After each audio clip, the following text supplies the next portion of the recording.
All right, today I'm gonna show you how to make my infamous coffee. I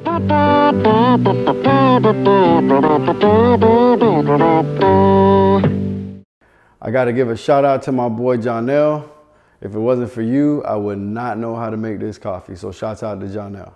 Just to throw it in there, me and Jonell shot a documentary together. He brought me on a lot of cool trips. He actually taught me a few things whenever it comes to video and video editing. So I just want to make sure I throw that in there, that Jonell's been a really good buddy of mine, that I've been able to experience some things that I wouldn't have been able to experience in life if it wasn't for him. So shouts out to Jonell. You can catch his documentary on Amazon Prime. It's called 7th Generation. If you haven't seen it, I definitely recommend watching it. It's definitely a different viewpoint on the whole aspect of what we were taught in school when it comes to Native Americans and our country and how they were treated by our country. So I definitely recommend watching 7th Generation. All right, so back to making coffee.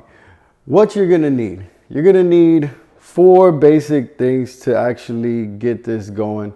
It doesn't take much other than what you see right here in front of me. So I'm gonna kind of break down what you guys are looking at. First, you're gonna need a percolator, espresso maker. These can be picked up at your local Publix, Target, Walmart, whatever. But this is the way that I learned how to make coffee, was with the percolator of this kind. So this is how I'm making mine today. I have made some on a machine before that is a little bit more fancy, but I definitely prefer the taste of coffee made in a percolator over a machine. Next, you will need coffee. My coffee of choice is Café Bustelo. You can choose any espresso ground coffee of your choice, but mine is Café Bustelo. The next thing you will need is a cup. I recommend going with something hard. My cups of choice are always something metal. I got this really sweet Haiti-made cup here that I grabbed whenever I was on my trip to Haiti. I use this cup for all my coffee ever since I've gotten it.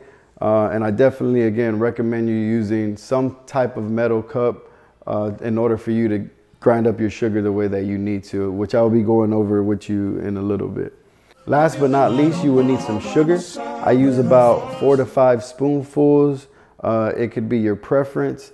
Usually most people prefer a lot of sugar when it comes to making coffee, but again, it is your preference on however much you want to use. I don't normally lay out my tools the way that they're laid out right now. I'm usually kind of just making it as I go, but I'm going to take you guys step by step on how to actually get this thing going. So now I'm going to show you how to prepare your percolator to put it on the stove. First, you want to take apart your percolator, which comes in 3 parts. This is what you want to fill up your coffee with, but you can't do that until you filled up your base with water. When putting water into the base of the percolator, you do not want to fill the water past this little circle. It was told to me not to pass the circle, so I'm just going to tell it to you as well. Do not fill the water past the circle.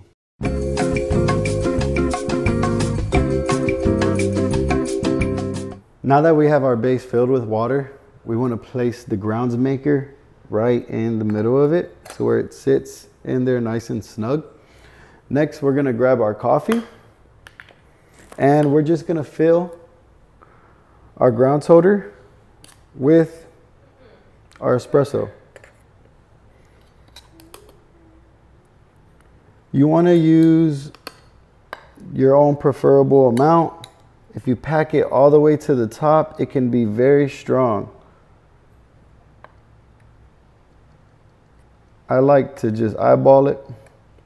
Again, you can put as much as you want. You can pack it as much as you want, but the more you pack in, the stronger your coffee will be.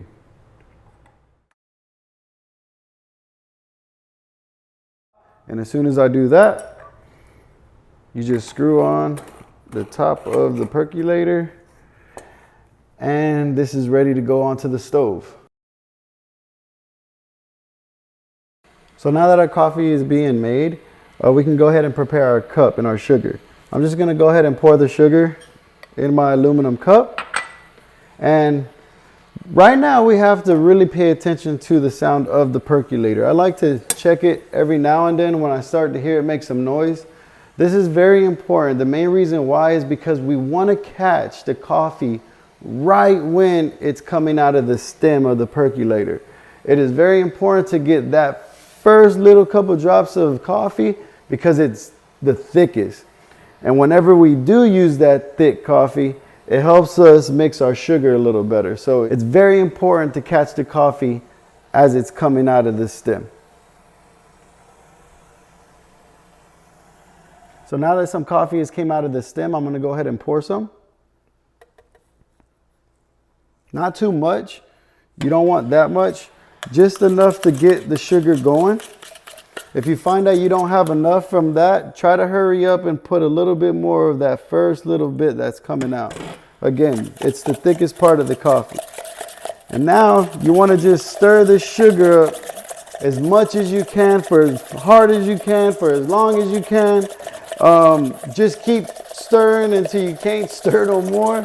And we're still going to be watching our coffee here on the stove just to make sure that we don't burn it. So keep stirring your sugar and be paying attention to your coffee on the stove. You can turn down your oven a little at this moment if you like. I usually crank it down a tad bit, but the moment you start hearing that thing bubbling and steaming, you can take it off of the stove, or at least the burner. And I'm still stirring.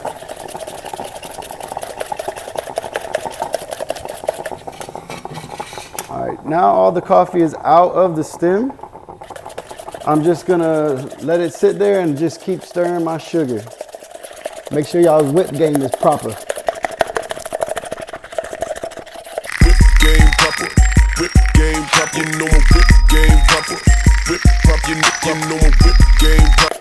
As you can see, you want your sugar to turn into some drippy paste, just like that. So just keep stirring. Whip game proper.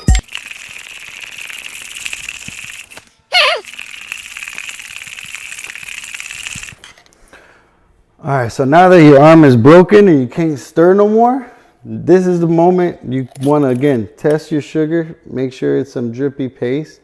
You don't want to see that many of the little ice cubes. You don't want to see too many of the sugar cube.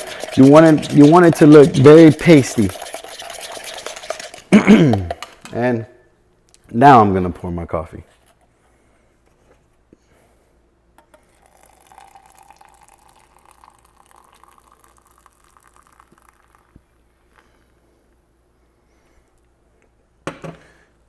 As soon as you pour your coffee, you just want to keep stirring.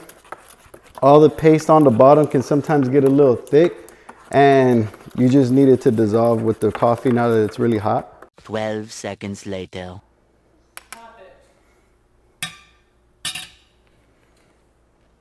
And that, my friends, is how you make coffee. Enjoy.